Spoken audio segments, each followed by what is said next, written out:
Hey, it's Huddy. I just did the Zach Sang show, and we just talked about anything and everything. So if you guys want to come find a little bit more about me, you know where to find me.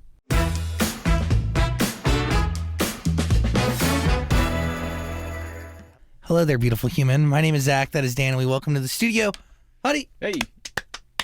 Woo! Hello, you guys. My name's Huddy. My full name is Cole Chase Hudson, but I go by Chase, and my artist name is Huddy. Why do we not go by Cole? My dad's a Cole, but we're not exactly juniors, but really close to it. He's Cole Ellis Hudson. I'm Cole Chase Hudson. And your dad's a musician? My dad plays like 20 different forms of like guitar. He plays like banjo, he plays bass, he plays ukulele, he teaches ukulele to kids. He's also a teacher, so he just he teaches 6th grade, but he teaches ukulele after school, and he knows how to play so many instruments, which has inspired me a lot. Wait, that's really cool. Yeah. So you're around music from the very beginning? Oh, from the very get-go. My sister was in choir from the time I was able to walk. And when do you just watch her? When do you join?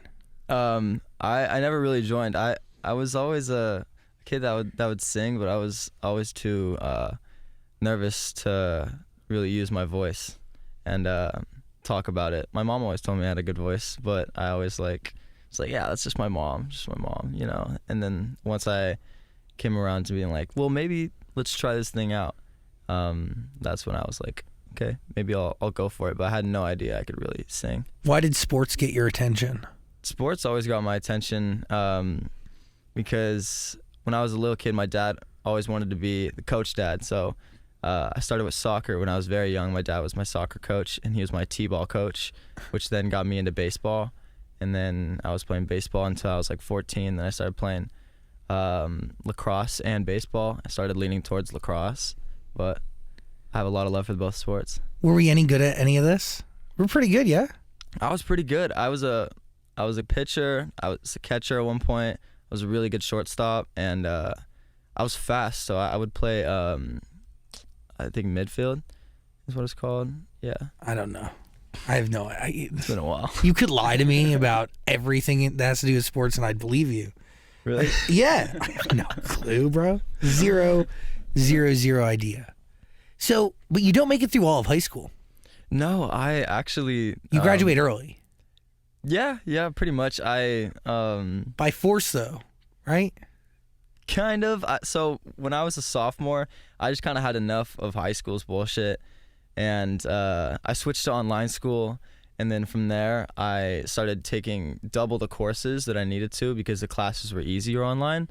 And so I ended up doing my junior and senior at the same time, and I finished the sophomore semester really easy. Yeah, but what motivates that? Like, what was the main fuel and desire to get that just out of the way? Just to get to LA. For work, for career, for life, all of it? I had a long plan. You know, I had a 5-year plan from a very young age, and I wanted to get to LA and eventually meet people that were working in the music industry and try and start a name for myself in that capacity. Okay, so you have a plan that you form at what age? I was about like 15. But it starts with a drive to make music, or what? Like, what? Because musically, lip syncing was... That had nothing to do with it, but... Hunter Hayes and Wanted was like a song on that app that changed your life. Right. So is that fucking weird? It is weird, but there's a weird thing that I saw as an opportunity through TikTok, which was a sort of ladder format where you start on social media from a place where no one really knows social media, but everyone around like the US was already doing TikTok at the time. And so I started on TikTok, and I did that for like 3-4 years before I was able to even meet anyone that worked in the music business. But Yeah. I had to be in LA, I had to be established and already have like a name and a brand for myself. And then I was like, well, this is what I have, but this is really what I want to do. This is where I want to go with my career. I've always wanted to do music. So was the want to do music when you were posting or even thinking about posting on Musical.ly, like going way back to the beginning? Like, yes and no. It was kind of more for fun, but then I really saw the opportunity and like what I could do with it if I like was on the right track. Was there a moment that changed that like perspective, or like made you see the light or the path that you could take? I think when I first started actually getting to LA, it started becoming more real for me, and I was 16 at the time, so I was seeing the opportunity, but I was like, dude, I'm too small for this. I don't even know where I didn't know where to start, you know? There was no place in my mind that like knew where to go when it came for a producer, a writer, like anything to do with music was just so foreign to me, and I always viewed it as such like a foreign thing. And especially for the kind of music I wanted to make, the only music that was in my hometown was rap. Which is Stockton. Yeah. But you always wanted to make pop punk? I always wanted to make punk. Where does that come from? Nothing really. I just maybe for the love of just live instruments. I love drums and guitars, and I think that just gets my spirit flowing. So there's so much to take in here because your dad's pretty cool. Yeah. But also like it is weird that like musically gives you your first taste of fame though. Mm-hmm. Right? Kind of, yeah. Well, do you remember that? Honestly, it's like fizzled in my memory, but it's I remember most of it. It's just kind of platform that I started on. It was just posting. It was, I don't know, it was more like casual. I just viewed it as like a personal relationship with people on the internet. And you've talked about needing to showcase who you are to develop a real relationship with the audience. Mm-hmm. That's on the other side. Like it's more than a lip sync or a dance or whatever. Yeah, it's always been. You've posted 10,000 TikToks as of 2020. Jesus, I didn't even know that. I mean, that's wild, right? That is pretty wild. There was a point I remember once I started to gain a little bit of traction. I was like, I really want to develop a personal relationship with these people, and they just added the live feature to it. So there was a point where I went live every day for like 3 years, and I would just talk to people, and like that's kind of where the foundation of like connecting with people started. And I really saw that as like something I could do way more focused if it were music, you know what I mean? That's really interesting because like connecting with other people does something for them, but it also does something for you, mm-hmm. right? There is some sort of relationship that's developed by going live with somebody every day for 3 years. Yeah, it was just, I would go live, it'd be like however many people would join, and I would just respond to the comments and just like play music that I was into and just talk. When you're doing that, do you see it as individual people on the other side, or do you see it as one? I see it as both. Explain that. So you can focus your energy on speaking to one person at a time, or you can feel like, now I'm going to say something that attends to everybody.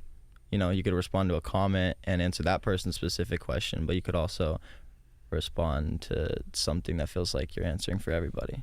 I don't know. How do you see music in that same way? I see music as an outlet to speak to everyone, but you're also speaking to yourself the most.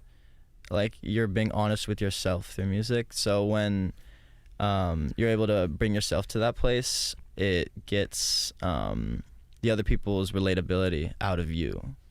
You know, they see the relatability of what you're going through. Yeah, they feel understood by you sharing your story. Mm. I mean, there's so much music to talk about. There's so much life. Like, is it wild that I know it feels like a long time, but in essentially 4 or 5 years, you've lived like an insane life. You think so? I mean, dude, the notes that I lost were like 7 pages deep. You know what I mean? Like, I mean, do you not think so? I feel like I've lived a pretty cool life, but I like to, you know, I always downplay everything that happens in my life. Like, I try to be like, oh, that was cool, you know, or that sucked, oops, or, you know, I always downplay everything when it comes to life. And so I never look at myself from like a third eye perspective. I never like put myself in another person's shoes looking at me, you know. And that's hard to do. Right. Do you wish you could? Yeah. I wish I could put myself in your shoes and see what you're thinking. Or, yeah, you know, I wish I could see what anyone thinks of me, you know. How how hard is that to cope or process when it's magnified or amplified in the tens and tens and tens and tens of millions of people looking back? I feel like it's weird, but at the same time, everything's how you treat it, and I like to look at things like just another day. Like if you treat everything as just like one day at a time, and I don't know, it makes it feel more human, I guess. It feels normal because I've been doing it for so long. But it's not long in the scheme of life. It's only 5 years. I know, it feels like no time, but like so much time. Like I feel like I've lived 3 lives within that time. Like, do you think about House of Olympus era? My God, wait, how did you know about that? Are we bummed that the Hype House was not named House of Olympus? Honestly, it would have been harder, but that was just my personal opinion. I thought that was cool, but yeah, obviously Hype House came about to be what it was. I mean, that's not even the beginning of it. That's like not even the That was, middle. like, the first day. Yeah. But your career did begin before that. You were making videos at home. Yeah. You know? Yeah. So what do we think of Hype House era Right now? Yeah, Huddy. Yeah, I mean, is that such a distant memory to you, or is it still around? I definitely cherish those memories. I feel like you live and you learn a lot, and especially what happened when we were doing the Hype House days. I feel like I got to understand what it's like to live with so many people, and I feel like I got a large understanding for like I guess empathy for others, and like we all kind of dealt with the same problems together. I don't know, we all went through it, but when it came to me taking a turn out, I think it was a little bit harder because it was harder to say goodbye, I guess, because I cared about them so much, but I also knew it was right for me at the time, which was I was starting to do music, and I really did music without telling anyone and putting it anywhere for about like 6 months before I even dropped my first song. So it's a big thing behind the scenes, but when I moved out, it wasn't even public yet. So they were like, why is Chase moving from Hype House into his own thing? What's going on? What is he doing? And yeah, I guess that was hard for them, and it was hard for me as well, like to really take that, because I had been so close with them for like 2 years. Do you draw in those moments for inspiration for the debut album at all, or no? Mm-mm. Zero. That debut album is coming from what chapter of life that's being lived? It's funny because it was from all of the chapters of life that I lived. It was an album solely about getting people to know a little bit of like an understanding of my love life and how it's gone or how it goes, and that went according to every one of my relationships. I took them all into account for that first project, whereas the music that I'm making now is a lot more of my current feelings, emotions, and what I'm going through life. But I thought that I would give an introduction by giving them a backstory. Got it. So like we see Homie Hopper as like an in-between. Yes. You're calling the song Homie No, Hopper? it's just like, dude, it's such a great, like, it's just a great series of words that just sticks out in my head so vividly. Is that fucked up? No. Are you offended? Okay, I hope you're not offended by it. No, not at all. Okay. I've had people turn the phrase Homie Hopper into bumper stickers and like merch and sell it for me. I'm like, dude, what? I'm like, what did I just create? I mean, what did you create? By the way, respect that you brought your own water in a reusable bottle. Yeah, Respect. absolutely. I got to bring them everywhere with me. Wow. A Dior reusable bottle. Wow. Excuse me. Jesus Christ. He corrected you. Yeah, Real quick. Thank you so much. When you guys were writing the song, did you know the Homie Hopper lyric would have the impact that it had? Absolutely.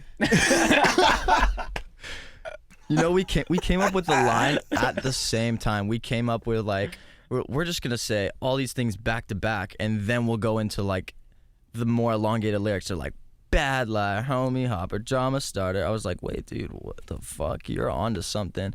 And we came up with it within like 3 minutes. We came up with that. That song took 2 days. Really? Is that Yeah. the fastest song you've ever made? Yeah, I would say so. What is the main difference between that record and what you've put out before? The realness of it. It's a lot more raw, and I think I'm being a lot more honest with my music now that I understand how to make music. When I did my first project, I was honest, but I don't think I was very honest, you know? And I wanted to... Is that attached to confidence?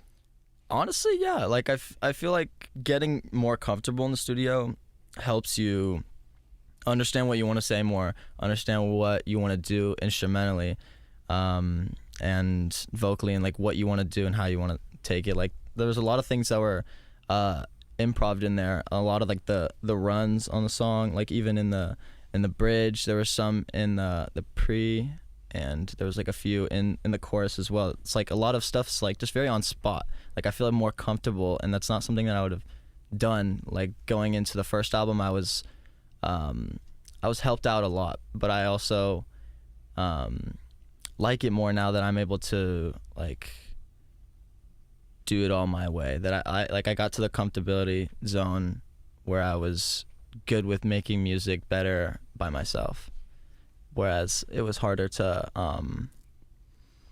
do alone because I didn't really know what I was doing at first. I didn't what's it called? I had my whole album done before I even released my first single.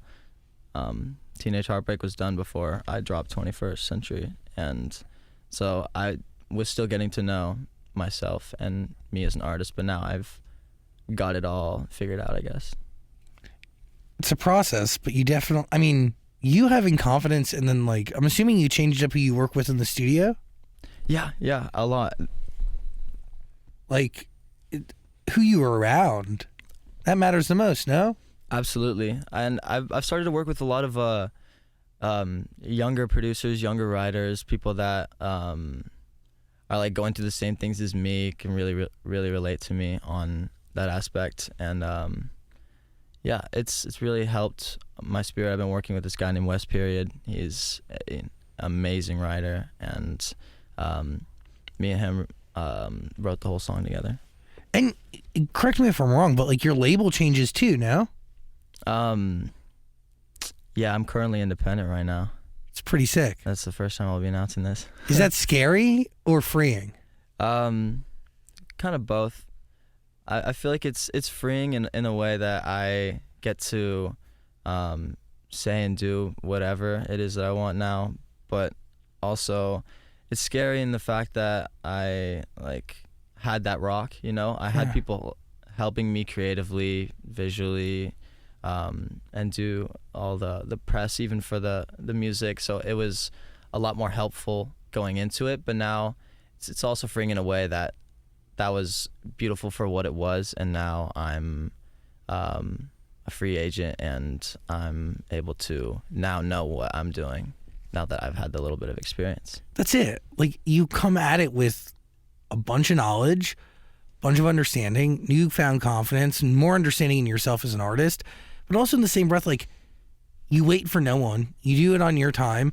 You're subject to nothing else. Like, being in a label is really incredibly difficult because you could have the best song in the world and you will fall victim to everything else that's around you and other label priorities. Does that make sense? Like, Absolutely. I mean, you can sit on the best record for years and years and years and it can never get heard because there's a bunch of other people in line. And that line is going to grow based on who somebody else deems as important or vital.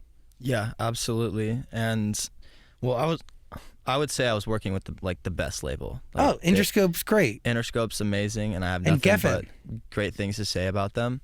And they work with all of the top artists, and for me, I still have to break through. I still have to like get my arms and legs when it comes to me as a musician, and that's totally understandable. I still have a lot of time and growing to do, I guess, as a musician. But the release of this last record Does it not prove anything to you? I mean, it proves everything, but I definitely, It's killing it. yeah, I'm really proud of it. But it's crazy that this is my first release as an independent artist. You should be so proud. Really? I feel very proud of it, especially like the music video. I took a director that I had done and worked on a video with for Party Crasher, and we came back in and felt like it was like a consecutive like thing. It felt like we just worked on Party Crasher and then we were working on this project. Like me and him just work so amazingly. His name's Mooch. You have the ability to find collaborators that like understand you and get it, and you can turn that into the sky's the limit, you know? Absolutely. And you could, it's all you. You call the shots. It is scary as fuck. Right. But there's something that's freeing about it. And also like you'll make your way back to wherever you need to be, wherever you want to be. Absolutely. If you want to be there. True. I mean, by the way, you should listen. I know you have already, but All the Things I Hate About You. Great record. Chef's kiss. Yeah. Zach saying approved. Dude, you should be fucking proud. Isn't it good? It's really good. Thank you so much, man. Yeah. Fuck. Were you nervous at all about releasing it, knowing what the lyrics were and people are going to dissect it? Absolutely. I was pretty nervous about releasing it, but also I think when I made it in the studio, it gave me closure in its own sense to where I was able to just be like, okay, these are my emotions. I'm letting them go. I'm leaving them in the studio, and that's how I feel about every time I write a song. So what do you take with you from that record that you've now carried with, that now you apply to the music you make moving forward? Honestly, it's helped me understand my sound sonically for music going forward, especially. So now I have like a bar to live up to as well. So I'm seeing the standard rise, and I'm seeing like I don't even know what I'm trying to say. Like I'm seeing like where I want to go with my music next just by looking at this record. And I feel like I'm a lot more real in this record, and I want to continue to do so going forward. Like I want to be able to attach my music into my real life in many ways. What'd you learn from somebody like Travis Barker? I learned a lot. I feel like he taught me so much in the time that we spent together, and it wasn't even much. Like he would come to the studio and we would do like half my project. Like we would sit there and we would drum through a bunch of records and pretty much rework them and give them new life. Like he would come in the studio, we'd have a finished song, and he'd make it sound completely brand new because of the ways that he would add to a song. Like he's such a life in the studio. Anything that you apply to how you work now? I think his work ethic is one of those things. Another thing that we talked about in the studio was like his fashion sense. So I definitely took a lot from that. I mean, we had a conversation. We did like a Facebook audio live room. That's cool. And me, him, and Modson, we talked, and he gave me a lot of advice about love. This was like beginning of the year. And do we take any of it? Take all of it. How's it worked out? Not too good. But I mean, he was telling me these things when I was single, but it's so beautiful to listen to how he cares about Courtney. Like he's such a like caring person. I've cried watching their love. Honestly, it's like it's moving to me. It is beautiful. It's when he went to her father's grave to ask like for her, like his permission to like, marry her. Like I'm gonna get choked up. He is a gentleman. I truly believe that. Classy guy. He's a great guy. So, life as it relates to art. We release this last record. It's very straightforward. It's very open and honest. We're going to keep it that way moving forward. But how do you know what's meant for a song and what's meant for you?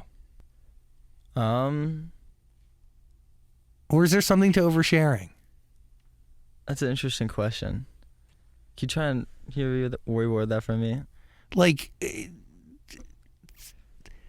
there are things out there that are meant to stay private and things that can be put in song. But there's a line, right, between being too open and honest and, I don't know, oversharing, you know? Yeah, I feel like when you're being honest in your music, it's only try to be honest about your feelings, because there's always like a huge story, and if you try to tell too much of it, that it can get overshared very easily. But when you're just trying to stay true to, I guess, the concept as which you're going to, that you'll end up finding the result that you're looking for. What are you thinking? Well, how do you feel about America's Sweetheart today? America's Sweetheart today? Yeah, like a lot's changed since that song came out. Mm-hmm. How do you feel about that song looking back at it? I don't know. It's one of those songs, it's very like different song than any of the stuff that I've made. It's like the one song that stands alone on the album, that's like more of like a sad love song, and I don't know how I feel about it right now. It's one of those songs that I look back at, and I haven't really listened to that song in a while, so I don't really know how I feel about it today, but Could take on a whole new meaning. it could take on a whole new meaning. Do you feel like today you're still viewed as the bad guy to a lot of people, or do you think the image has changed? I don't know. Honestly, like, this is why I want to be in other people's shoes to like look at me, because I don't really know how people view me anymore. But I guess it's kind of up to them as to how people want to perceive me, because some people have always perceived me as a bad guy, and some people have perceived me the other way around. You know, it's just all up to the eyes of the viewer. Mm-hmm. How do you want them to perceive you, though? I don't know.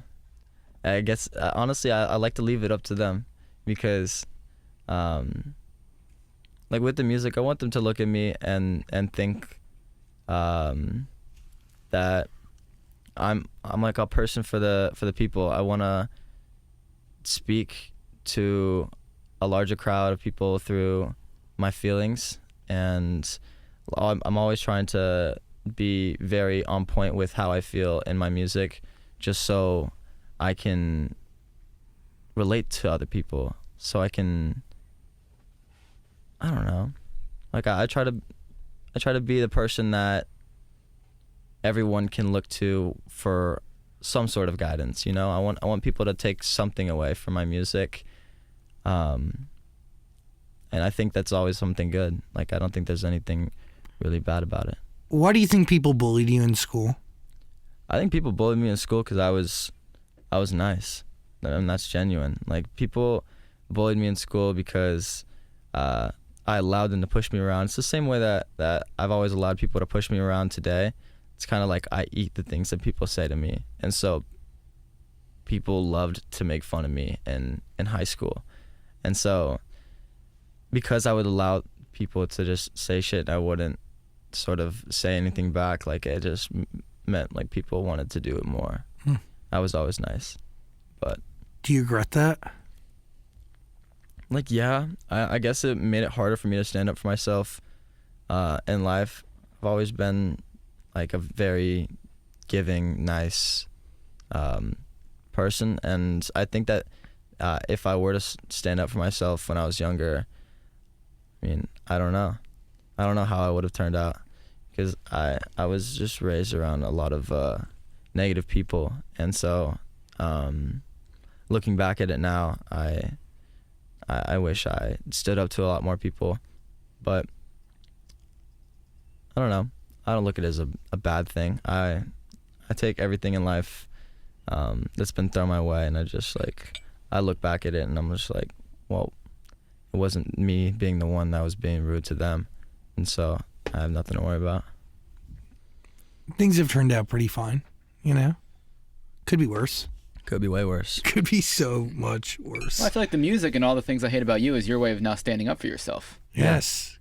Yeah, absolutely. I think after a breaking point, you just you start to realize like you have to at some point. I didn't know. I love this. This makes me so happy. You're a BTS fan. Oh yeah, I'm a huge BTS fan. You listened to one of their records over and over and over again. Which one was it? I was just listening to it. I know you've seen them live a bunch of times. What is the record? It's in my notes. Where did it go? There's a lot of records that I love by them. But what was your first introduction to them? My first introduction to them was Oh, So What was the record. So What? Great song. So good. What's it called? I was introduced to them by the kids react to this person channel. So there was like kids or teenagers or somebody reacting to BTS. And I was like, this is the coolest music video I've ever fucking seen. And that was how I was introduced to them. I just started watching the music videos over and over again. Like they have a completely different world when it comes to music videos, and it's so thought through and perfect, and everything down to the hair, the style, the everything. It matches the song. They embody whatever song that they're putting out, and I've noticed that with a lot of K-pop groups, and I think that's just, I think it's genius. Like what the K-pop world does for music is genius, and I think a lot more people should be paying attention. You are preaching to the choir, but you're also 100% accurate. Their aesthetic is incredible, but the lyrical integrity that exists in BTS's songs, like early BTS stuff, they were touching on things that were so relevant in people's lives, like being overworked at school and being bullied and being made to feel like a recluse. Like they were really addressing topics that nobody else was addressing, dressed up in this aesthetic that was so really different. And God, they're incredible. I love them so much. I love BTS. I'm a huge fan of them, and I've been like more of like a private fan now. Like I feel like they're they came at you. What happened? You tried to join Weverse? I tried joining Weverse, and I got bagged on immediately. So I was just like, okay. Why though? Can we help you? Like, can I help squash this beef? I don't think there's so much of a beef. But I mean, clearly they bullied you. They rallied against you to get off an app. I definitely just stood back and was just like, you know what? Okay, I understand. Like, I'll leave you guys to it. You know what I mean? There's already the big dogs in charge. They run that app. Like that's like Weverse is ran, and I don't know. It was also like very foreign to me, so I didn't want to like try anything out, mess anything up. You know, I didn't want to piss anyone off, and I was just like, well, I'll just leave you guys to it. You know, like I didn't want to crossfire with anybody. You know, I don't want bad blood. What was it like seeing BTS at the Rose Bowl? You went to that show, right? Yes, I went to the Rose Bowl show. It was 2019. That was a really great concert. I don't think anything I've experienced in my life has lived up to that concert. Like, they really put on a fucking show. Like, they really I was did. at the same show. You were there? Yeah, they're so good. It's insane. The fireworks, like the water cannons, like they had a bouncy castle blow up within like 30 seconds.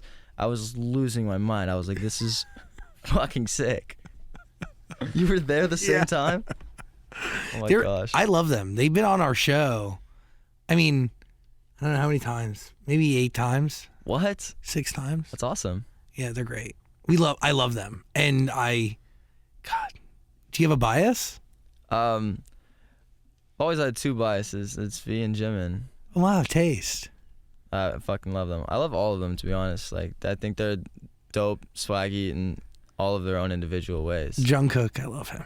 They're all so good. Jungkook's great. Jungkook's really, like, amazing, especially when it comes to, like, I see, like, photos of them for, like, cover shoots and stuff. Jungkook kills it. Yeah. He's good, bro. Like, they're incredible models. You got to watch their show on Disney Plus. Oh, they got a show now. Yeah. Well, they've had a show, and now you're going to be able to watch it. It's on Disney Plus in America. It's really cool. It's like just them living in a house and like doing things. Oh my gosh, is it I like? think you're gonna be addicted to it, to be honest. Is it past or present? It is a combination of both. You can get old episodes, but it is very much present. Okay, cool. Yeah. What's it called? I'll check it out. I don't want to mispronounce it, but it's. Can you Google it? Yeah. It's like Into the Soup. This just says BTS permission to dance. No, do Disney Plus. I'm look. Oh, yeah, but they have a show too. Oh, they have a show too. I'm just seeing the concert special. Okay, well, I will get you the name of Well, it. speaking of TV shows, what was your experience doing the Hype House show for Netflix? I think. Yeah. Did you enjoy that? That's it's a rough question. In the Soup, by the way. In the Soup. SOOP. Oh, okay. You're welcome. I'll remember that. I enjoyed Hype House. I had some fun. Definitely, the interview sections were killing me though. Like we had to do like 7-hour interviews, no joke. Oh. And like after we filmed the whole show, we had to do like 3 of those, and it was like, all right, time to relive a situation that happened 2 months ago. I'm like, all right, cool. Like, what are we talking about today? And Do they make you watch it, or do they just ask you questions about it? I didn't get to watch much, I'll be honest. I got to watch like 2 scenes before it came out. Wow. Yeah, I didn't get to see much, but I had fun filming it. You know, it's always good to be around them. It's good to be around people. You're a big One Direction fan. Absolutely. You recommended 5 songs from them, and they were all deep album cuts. Oh my gosh, I don't even remember when I did this. I mean, like, you have taste. Do you have the song names?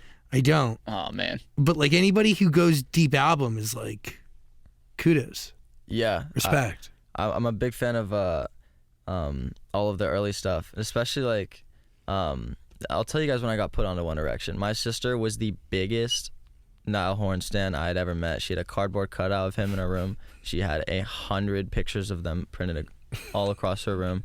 She had their bed sheets, their pillows, everything. Like, she was the biggest 1D fan. It was amazing to like get put onto it. But she put me on when This Is Us came out.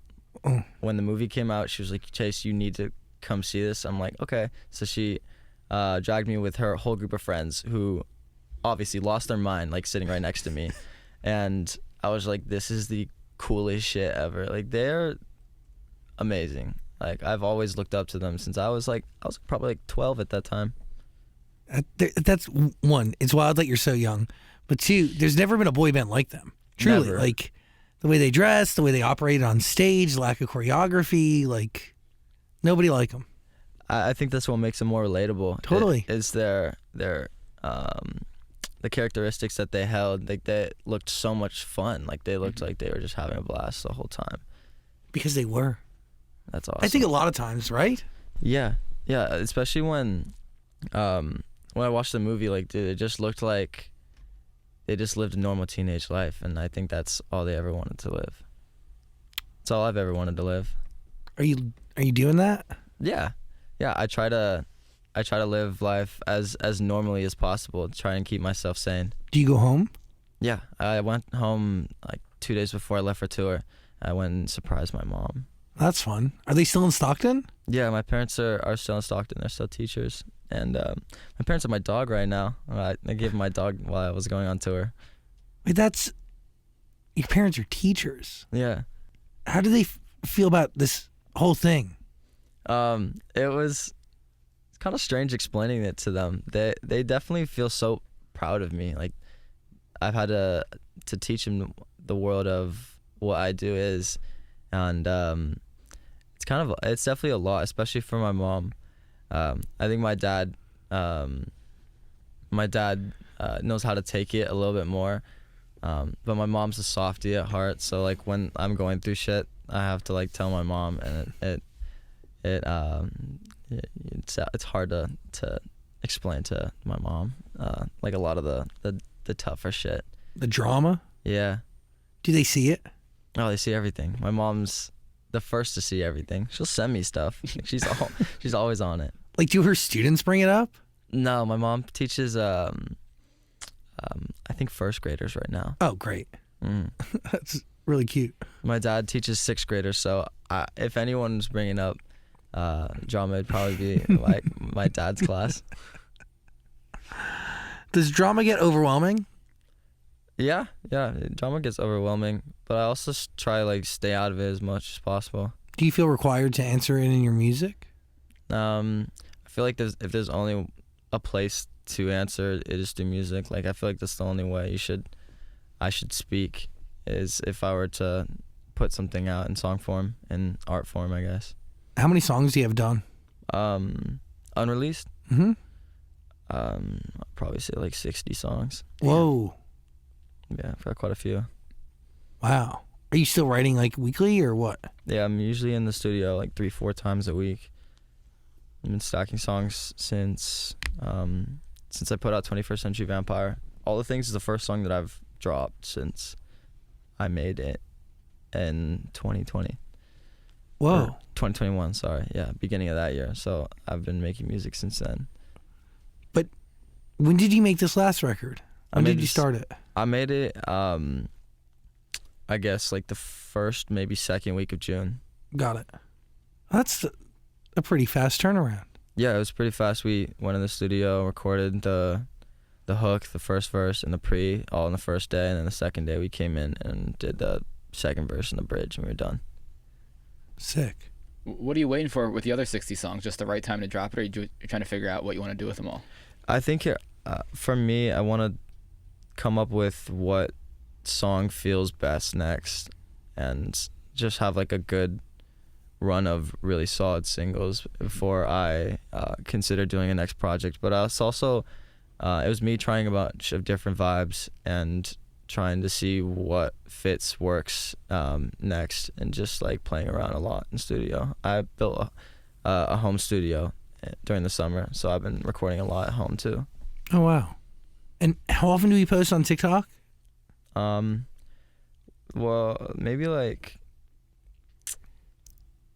I guess for the song I posted quite a bit, but before that I think I posted like 15 times during the year, like something small like that. Yeah, it wasn't too many times. Do we like drama? No, I don't really like drama. Do we not think it helps business?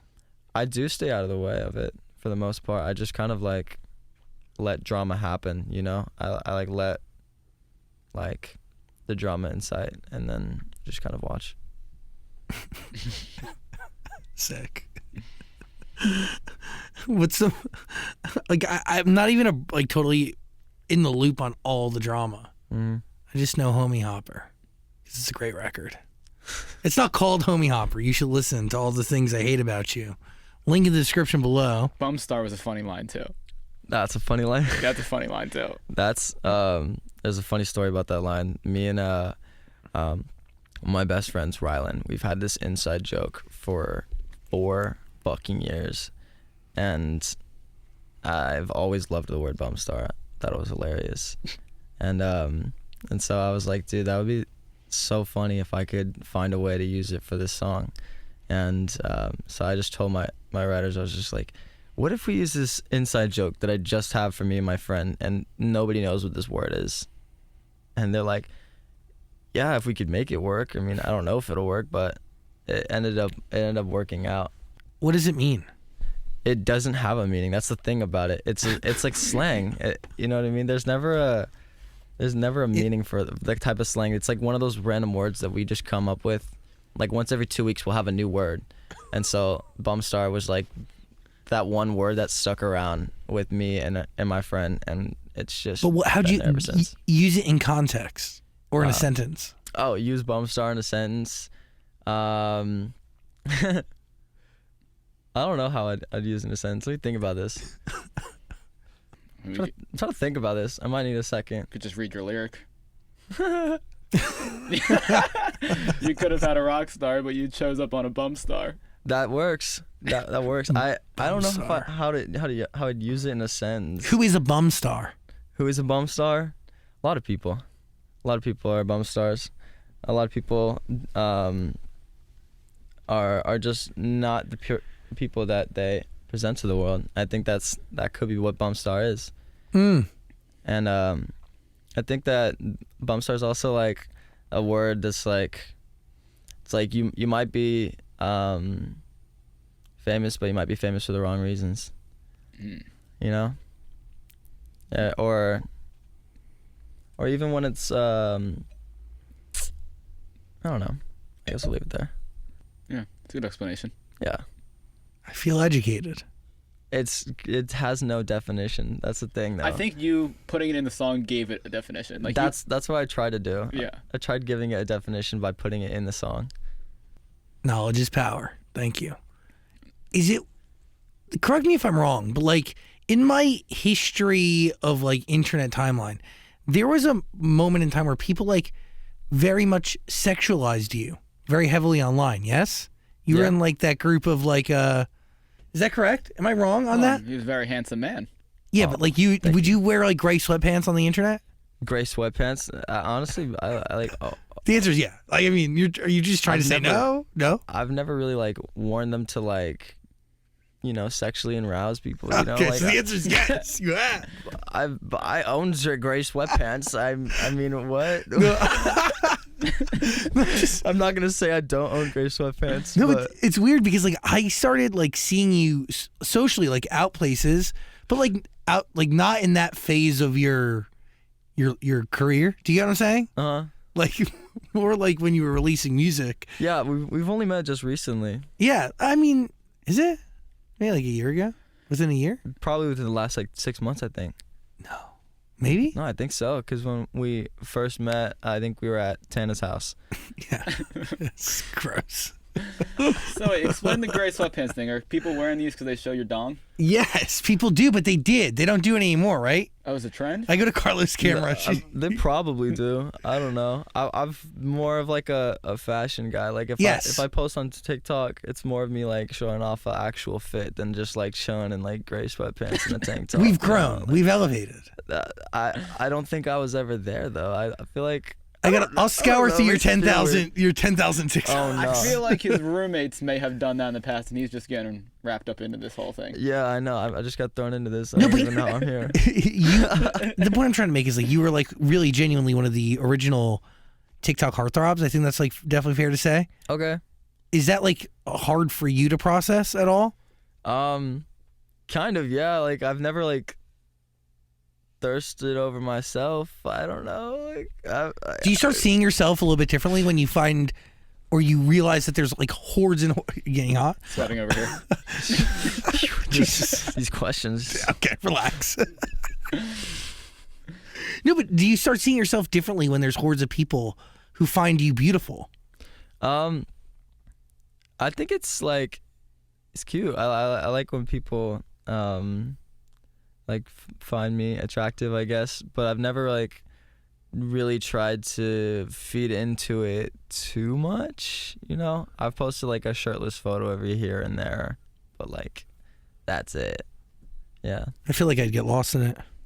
Really? Yeah. Oh yeah. Oh yeah. Yes.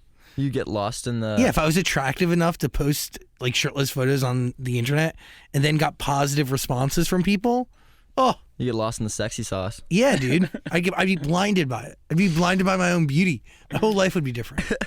Everything about me would be different.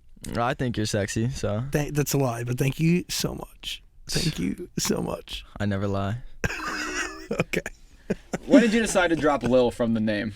Oh, I decided to drop Lil when it came down to a conversation that I had with my label. I wanted to drop Lil out of my name because this year I turned 20 and I wanted to, I guess, move on in a sense that's like, how can I make people perceive me as a little bit more grown up of a version of myself? And so I wanted to drop Lil just so I could become Huddy, I guess. Does that make sense?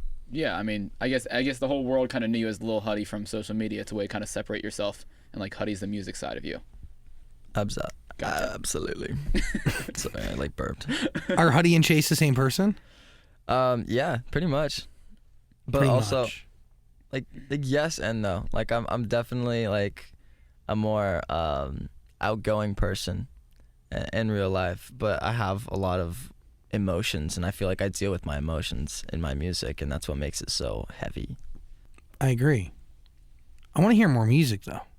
I know, me too. I'd love to release more. You're independent. You can do whatever you want. That's truth.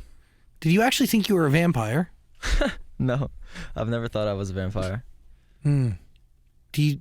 Conspiracies on the internet, I think, thought you were a vampire, no? I don't know how that'd be possible. I mean, I have like the teeth, you know, I've got fangs from like biting my teeth from when I was a kid, but that's pretty much it. You know? also broke your leg at 2 years old? How the fuck did you know that? That's crazy. Who told you these? What is that like? Honestly, is that frightening? I mean, you're 2 years old. You don't remember, but like, does it change your life? Are you normal now? I'm great today. How do you know this? So, it's a long story, but it's also a short one. So my mom was carrying me when I was a baby, and she was just walking down the stairs. She was holding me like this, and so I've been told she missed a step, and we both tumbled down. And my mom wasn't like completely falling on me, but we both took a tumble, and she landed on my leg. Oof. And that broke it before I could, like, I think I just started to walk. Oh, shit. And so I had to go straight back into crawling. with a giant cast, just heavy, right? I mean, you're 2 years old. You don't know. The cast is probably this big. Oh. Like this long. It's very small. You're normal now. Yeah, I'm great now. My legs work. That's great. Which is nice. That's cool. Sick. What else you got? What else can you dig up? I know you're a huge Pokemon fan, Oh shit, yeah. and your grandma texts you to make sure that you're okay if you don't smile in photos. Oh yeah, That's really cute. my grandma texts me, but I also like never smile in photos. Like there's like, Yeah, you're a vampire. I just don't like my smile. I don't know. There's like something about Really? my smile that like I don't really like.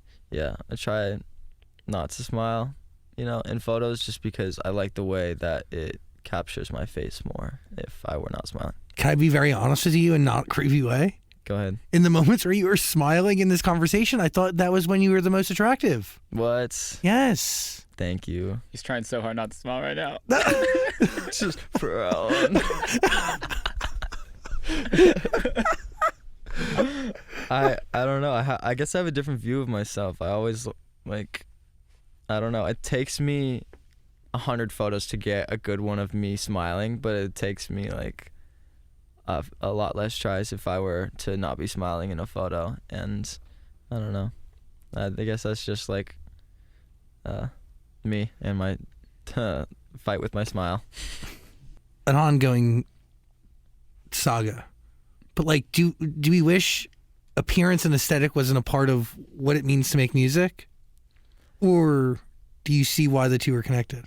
I see why the two are connected, because the colors that you portray in your artistry need to reflect on who you are as a person. Like, I think the colors of your music have to match your favorite colors, have to match your car, you have to match your house, have to match just your vibe has to be cohesive, I guess. It has to make sense. Everything has to make sense with you. Cohesive and genuine. More music. Do you have a date in your head? I don't have a date in my head, but I have a few songs in mind. Cool. All new songs, or are you pulling from the archive? I'm could be both, because there's some really good new stuff, but there's also a lot of like really good stuff that's also in the archives as well. Sick. What are you thinking? Well, when you first walked in, you were talking about how you're still recovering from tour. How was that whole experience? Still recovering from tour. Fully. It was a great experience. I'd never been on tour before. This was my first tour. I was playing with Oliver Tree and this other guy. His name was Johnny. He's a great artist. And we just went out on the road, and it was a great time. I had never performed for people, and so really getting to understand my stage presence and like what that means and how your music translate when it comes back to people live. Like, there would be moments where I'd be playing my slower songs and I'd see people start slow dancing in the crowd. Oh, like, sick. and there would be moments where I'd be playing like really more like pop rock songs and stuff like that will get people bouncing a little bit more. There was just like something about figuring out what your stage presence is that takes all of the time up until you're actually there on the stage. Like, you have to understand yourself more while you're on the stage. Like, even in rehearsals, it's just a completely different world. Like, trying to think what you figure out how you do it and how you actually do it are two completely different things. Like, it's so real. The energy's so real in live. What do you realize about your music after performing it in front of a crowd? I realized, like, the depth of it. Like, I could feel, yeah, like the emotion and how it like translates to people in like present time. So like when I see that, I'm like, damn, It's different. yeah. It takes new meaning too. It takes whole new meaning. What do you get from Taco Bell? I get so they took my favorite thing off the menu, which What is is it? triple layered nacho. Oh, freak. You eat the nachos. I fucking love the nachos. Wow. So I get 2 Doritos Loco Tacos. Okay. I get a steak quesadilla. Okay. With, the mild sauce. I get a chips and cheese. I get a cheese roll up, and I get a Baja Blast freeze. I get a lot. Classic. And sometimes cinnamon twist. Depends on how I'm feeling. Have you done the cinnamon delights? Yeah, those are really good too. Yeah, they're good. I've tried pretty much everything from Taco Bell. Grilled cheese burrito is amazing. You've had that? I haven't tried that one. We actually got it at Taco Bell before it came out. Oh yeah, we did. The woman who invented it made it for us, which is very elite. And then I've been eating it ever since. Sick. But yeah, it's pretty sick. I'm not gonna lie. By the way, don't hate on triple layer nachos. They were delicious. They were like $1. They were easy. They were simple. Yeah, it's so weird. Love I this just guy. I don't think of nachos when I go to Taco Bell. Like, I'm always getting a cheesy gordita crunch, Doritos Locos cheesy gordita crunch. I get like a cheese quesadilla with rice, Okay. and then grilled cheese burrito. That's my order.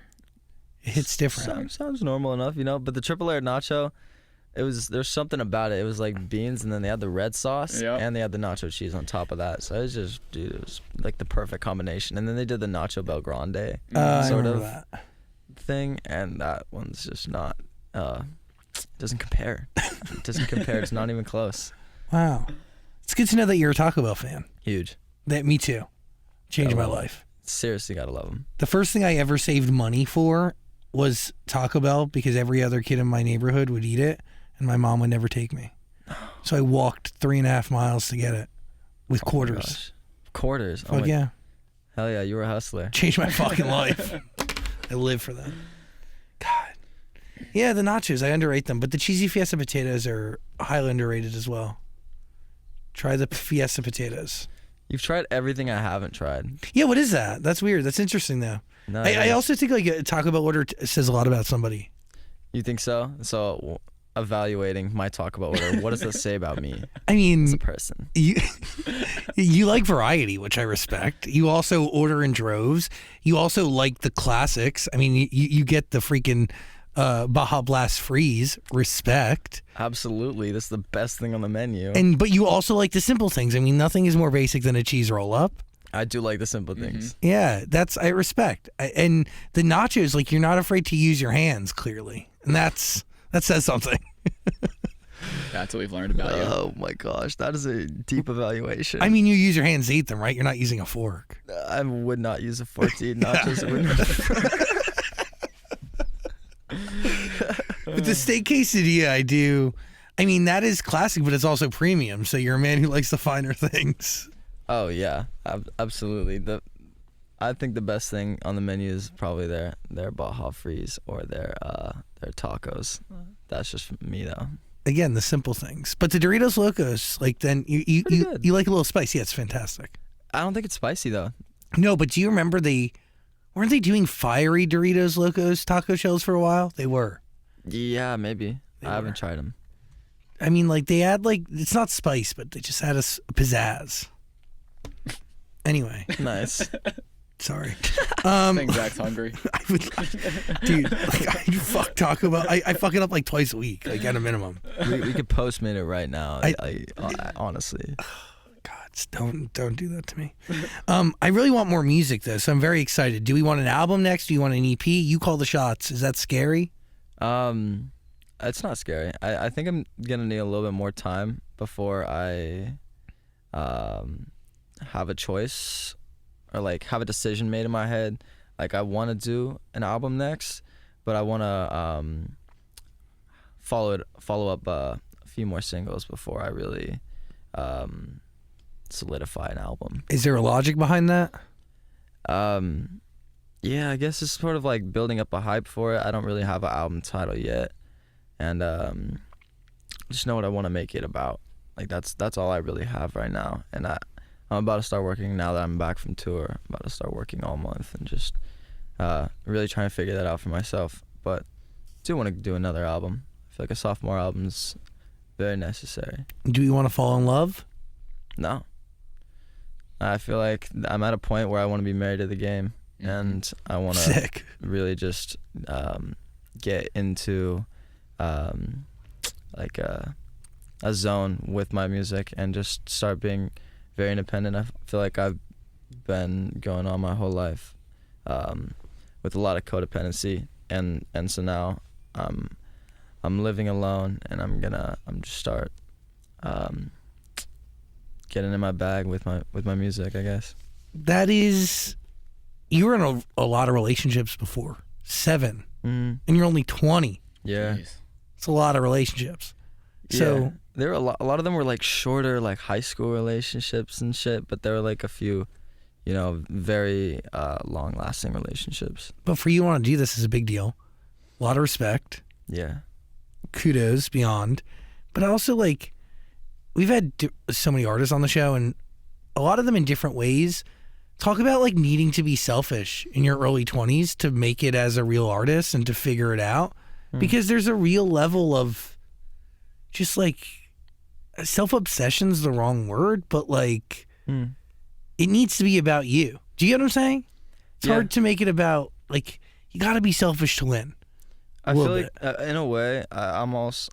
It's not even like you're being selfish. It's just like you're not giving yourself to anybody. That's it. I think you have to focus up and be super independent during your young 20s. It's not anything selfish.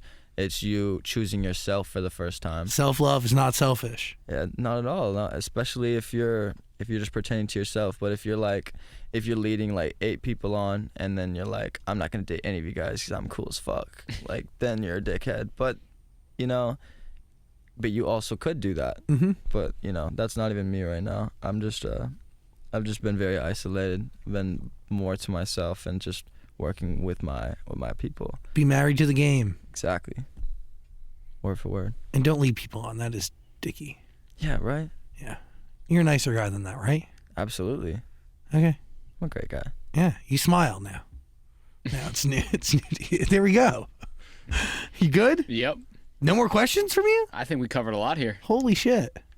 Really? We covered a ton. It's so weird. Whenever Dan doesn't have more questions at the end, that actually means we covered it all. Really? We covered a lot Yeah, here. because he like keeps track on his little computer. Well, anything you guys want to ask, I'm an open book. Carlos camera? I don't know about that. No. You have any questions? No, we're good. Speak now or forever hold your Fucking pace. Yes. I mean, is there any other questions you have? Are you pop punk? Yeah, pretty much. Just like the fine line between the two. Got it. You fuck with the genre? Absolutely. Heavily. Sick. What about you? It means a lot to me. What are your 3 favorite bands? Oh, Dan? Census Fail. That's a tough question. The Killers? The Killers, so hard. I might put the 1975 in there. Cute. Yeah, I think that's my top 3. Cute. Yours? I mean, does Bruce Springsteen count? And the E Street Band, I guess, would count as a band. Maybe put Linkin Park in there. Good choice. God, I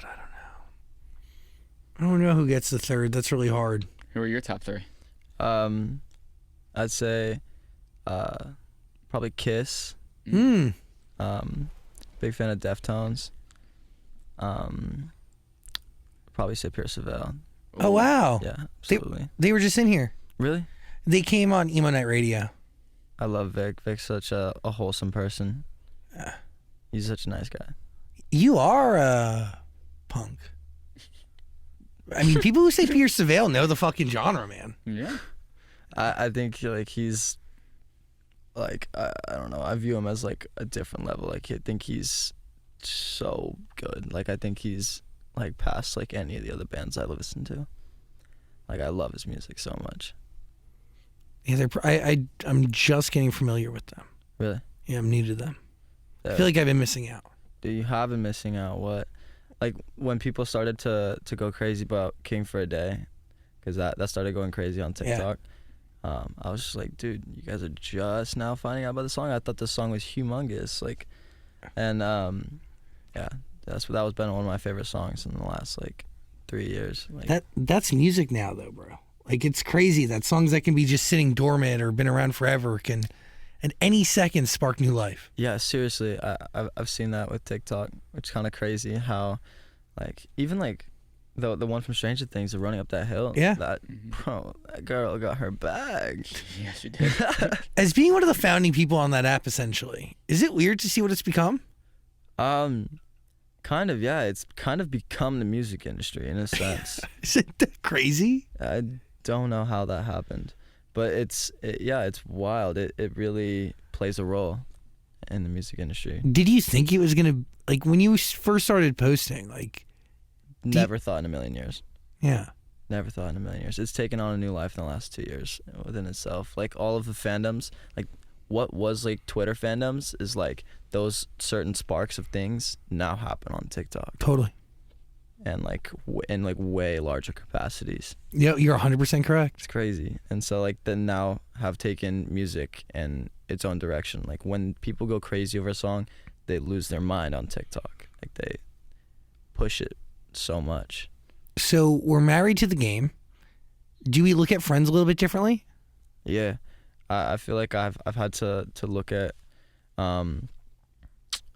my friends over the last like even like couple years. Like I've been very like low key since the beginning of 21 with my friends. I've kept like a very small corner of people in my circle, and like I don't know, it's been really tough. Had a lot of friends pass away in the last year even. Hard to trust people? Yeah. It's really hard to trust people on like every aspect. Like I don't know. People have like weird notions in LA and weird morals. That is true. Yeah. Scary to bring people in? New people? I haven't brought anyone in my friend group like this year, I don't think. Like I've been like super like isolated, and I've been like just staying in my room a lot of the year. Just been writing a lot, and I don't know. It's been a hard year for me, especially.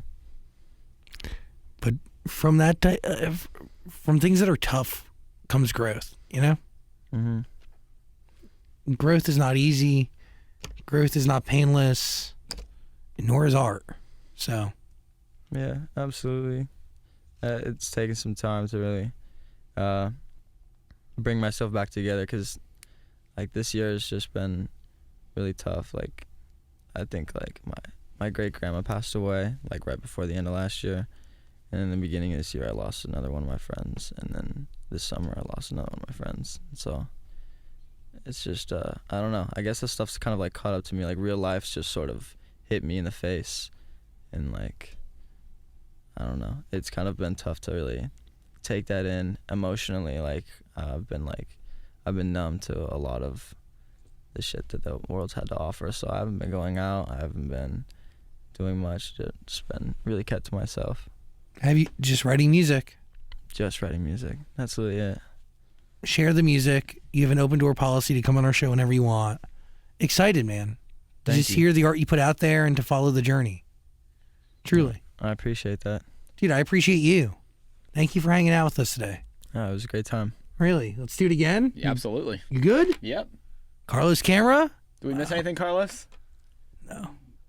Yeah, Carlos is like... Camera's recording? Imagine they're not. Huddy, Chase, thank you so much, man. Thank you guys for having me. It's been a real pleasure. Appreciate you.